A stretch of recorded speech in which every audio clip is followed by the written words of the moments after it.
Hello, hello, and welcome back to the Who Are You to Lead Anyway podcast, where we master the skills we need to navigate leadership and life with more ease and less angst. I am your host, Cynthia Jamison, and I'm so glad that you're here with me today. As we approach the end of the year, I have been reflecting on my deepest wish for you as a leader to gift you with peace, happiness, and joy. That's a pretty tall order. Now, today marks episode 62, kicking off of a special holiday bonus edition dedicated to breaking up with self sabotage. Now, originally I had planned to cover it all in one episode. However, thanks to my husband's insight, we will be releasing short episodes over the next 12 days, each delving into a specific self sabotaging behavior. Now, what excites me about this format is the opportunity to address various ways in which we self sabotage. And before I get started, I just need to set the context. I am a human on the same path that you are on. I am not in a particular mountain at a particular height that you are not. We are all in this world together. And so, back to what excites me about this format is the opportunity to address various ways which we self sabotage. You will have the chance to explore and to identify the parts or patterns that resonate with you. And by becoming more aware of these behaviors, you will empower yourself to make more conscious choices. Now, identifying self sabotaging tendencies can be really challenging, but it's a crucial step in our growth. So, this journey does not guarantee us, this journey of life does not guarantee us an absence of challenges. But my hope is that by raising your awareness to how you might be getting in your own way or sabotaging yourself, you will experience a transformation by the end of these 12 days. And I hope to experience it myself as well. So before we begin, I want to just acknowledge that the holiday season encompasses diverse traditions and beliefs, and I love them all. They are so beautiful. And the 12 days of Christmas holds personal significance for me. And I respect that it might carry a different sentiment for you. And that's totally okay. My intention is not to be disrespectful or exclusive. Whether the 12 days of Christmas is a cherished tradition for you or something entirely different, I invite you to join me with an open heart. So, together, let's unwrap some gifts of personal growth as we explore the traits that hold us back, paving the way for more peace and more joy in our lives. So, today marks the beginning of our special 12 Days of Christmas leadership series. It is Christmas Eve, and we are going to dive right into a topic that's both timely and transformative: breaking up with judgment. 'Tis the season for joy, reflection, and growth. And as leaders, fostering inclusivity and understanding is so crucial to this.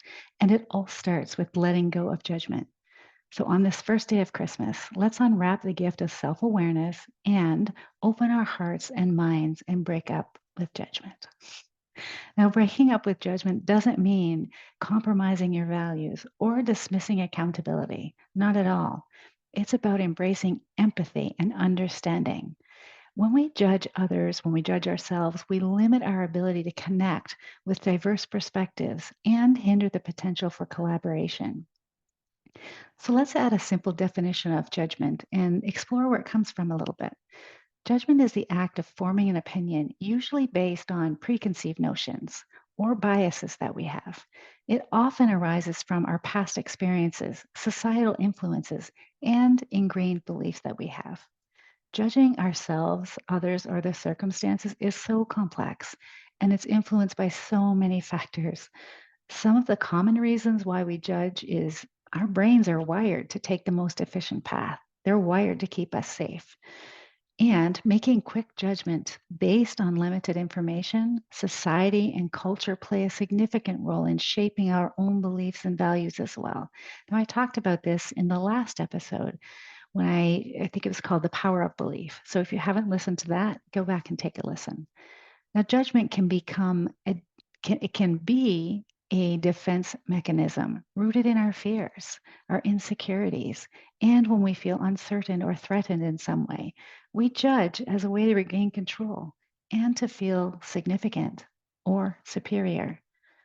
And when we constantly compare ourselves, it triggers judgment as a way of coping with our own inadequacies or feelings of inadequacies or our own feelings of superiority that we're better than someone else. Now, it can also arise from a lack of understanding or empathy, which can happen when we don't take the time to understand someone else's perspective or what's really going on. So, here we often make so many assumptions as well as judgments. Judgment also can come from our expectations, ours or other people's. And when things don't work out the way that we planned, sometimes we judge ourselves for that, or the circumstances that we're in as a result create judgment. Now, another root cause of judgment is our past experiences, trauma that we might have experienced, where we may have been hurt or disappointed in the past. We might find ourselves feeling guarded, which is also setting ourselves up for judgment kind of ahead of time. So, by and large, and I'm not even sure what that means anymore, but it's something that I heard over the years growing up, is judgment is a way to cope with life. It gives us a false sense of control. And there is another way to be more compassionate, to be more open minded, to be more empathetic. And by practicing and growing our self awareness, we can break this cycle, we can interrupt it. So, here are 3 steps to break up with judgment and lead with a more open heart. First, reflect on your biases. It's important to understand that the brain creates bias through a combination of evolutionary processes, cognitive shortcuts, and social influences, as well as our individual experiences. So, the first step is to take a moment to reflect on your own biases and your own preconceptions. Just acknowledge that we all carry them. And by recognizing them, you begin to pave the way for personal and professional growth. This self awareness is the first step in breaking free from chains of judgment. Now, there is a great article by HBR. It is titled, Are You Aware of Your Biases? I'm going to link it up in the show notes because I think you will find it useful. If we don't know, we can't make a shift, we can't make a change, we can't transform our thinking. Step number 2 is to practice empathy. Now, empathy is the key to unlocking judgment. It's the key to unlocking a judgment-free mindset. And we can do that by putting ourselves in the shoes of others, seeking to understand their experiences, and approach situations with a more open mind. Here's what I know for sure. Empathy builds bridges while judgment builds walls. We can have empathy for ourselves as well. Now, the last step, step 3, is to foster a culture of inclusivity. As a leader, you have the power to shape the culture of your team, your organization.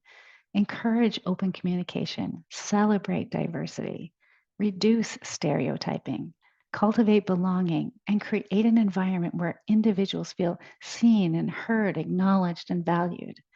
A culture of inclusivity is such a powerful antidote to judgment. So, this holiday season, let's give ourselves the gift of growth and transformation by breaking up with judgment. As a leader, we have the opportunity to set the tone for a more compassionate and understanding world. So, on the eve of Christmas, I want to thank you for joining me on this special episode of Who Are You to Lead Anyway? I want to invite you to stay tuned for the next 11 days as we unwrap more leadership insights and celebrate the spirit of the season. I will be back tomorrow to talk to you about breaking up with control. Until then, have a wonderful evening. Take care.